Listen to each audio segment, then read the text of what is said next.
Breaches of the guidelines, this is super important to understand, is that breaches of the guidelines all need to be run through master control, and there are different levels. Again, we'll have another session that will go more in depth with the guidelines.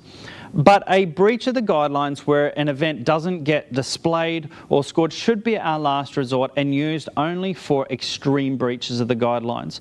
There are going to be times when someone has inadvertently breached the guidelines and it might not be bad enough to do anything with, but it is important to use the scoring first.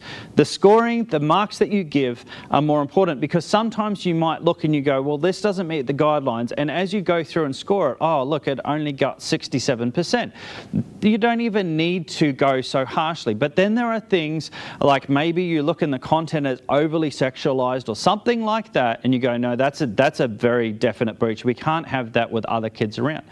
That's okay. It still needs to run through master control, through the Accelerate team that will be at student convention. It is not up to you as a judge to tell the student that or to determine that, but it needs to go through them, even though you need to give them comments and feedback on their item, on their event.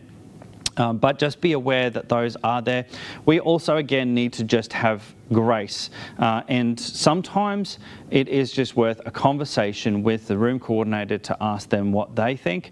And even the other judges, just, hey, do you think this was a breach of the guidelines? Do you think this is unacceptable? And things like that.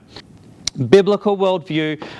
This is a big thing because it's often been misunderstood at student convention, and so we want to be really clear about biblical worldview. Now, we've changed the language over the years in our student convention guidelines to talk about things that shouldn't be in conflict with a biblical worldview. Just because it doesn't have a cross or a Bible verse on a piece of artwork doesn't mean it's in conflict with the biblical worldview. And so you need to keep these things in mind. You also need to understand and be well aware that your biblical worldview may have cultural impact and influences and denominational influences as well.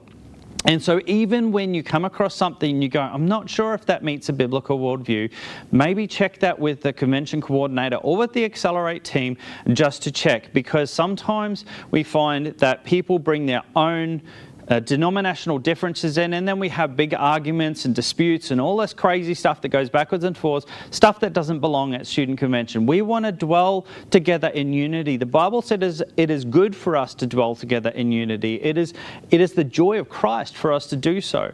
And so we want to make sure that, yes, we want to have all of our artwork and our music and all of that is meeting a biblical worldview.